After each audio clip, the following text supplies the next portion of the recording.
আমরা জানি গরুর মাংসটা একটা চর্বিযুক্ত খাবার, অতিরিক্ত চর্বি, প্রত্যেকটা আঁশের ভিতরেই চর্বি থাকে এবং এই চর্বিটা কিন্তু সবাই আমরা হজম করতে পারি না।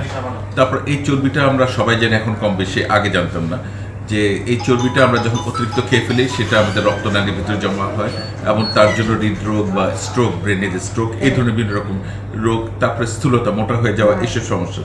আর আমরা সাধারণত রেগুলার গরু মাংস প্রতিদিন খাই না, আমরা কম খাই, হয়তো সপ্তাহে একদিন দুদিন সবাই, কারণ সবাই ঋতু এখন সচেতন, ওই চর্বি জমে যাওয়া, মোটা হয়ে যাওয়া, এই জন্য অ্যাভয়েড করি।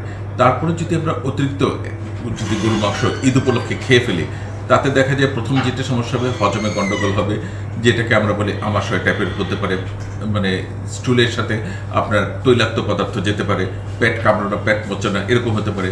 আর অ্যাসিডিটি বেশি হলে গরু মাংস হজম করতে যখন প্রবলেম হয়, পেটে গ্যাস, পেট ফুলে যাওয়া, বমি হওয়া, এই ধরনের বিভিন্ন রকম সমস্যা হতে পারে। এই জন্য আমার উপদেশ থাকবে, পরিমিতভাবে আপনার গরু মাংস আমরা খেতে পারি। একবারে খেতে বসলে 3 বা 4 টুকরার বেশি না খাওয়া ভালো, আবার কিছুক্ষণ গ্যাপ দিয়ে আবার, মানে একটা মাংস যখন ফ্যাট থাকে এটা হজম হতে গেলে 6-7 ঘন্টার সময় লাগে। আমরা যদি একবারে বেশি খাই সেটা হজম হতে সময় লাগবে। আমাদের স্টোমাকটা তো একরকম মেশিনের মতো, এটার উপরে আপনি যদি ওভারলোড দেন তখন সেটা তো ফেল হতে বাধ্য, তখনই আমাদের পেট খারাপ, পেটের সমস্যা, বমি, গ্যাস্ট্রিক, এসব। আর আপনি দেখবেন ঈদের পরপরই আমাদের হসপিটালগুলোতে পেটের সমস্যা, ডায়রিয়া, এইগুলো রোগী আসে। অধিকাংশ ক্ষেত্রেই দেখা যায় গরুর মাংস বেশি খাওয়ার জন্য গ্যাস, বমি, এটা নিয়ে আসে। আর অনেক সময় অনেকেই গরুর মাংসটা ঠিক মতো প্রক্রিয়াজাত না করে কাবাবের মতো আগুনে পোড়ায় নিয়ে আসে এবং সেটা আরও বেশি মারাত্মক।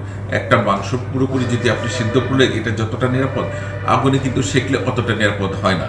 এই ধরনের কারণে আমরা এই ধরনের ঈদের সময় আমরা দেখি পেটের পীড়া, এই জাতীয় রোগী বেশি আমরা পাই।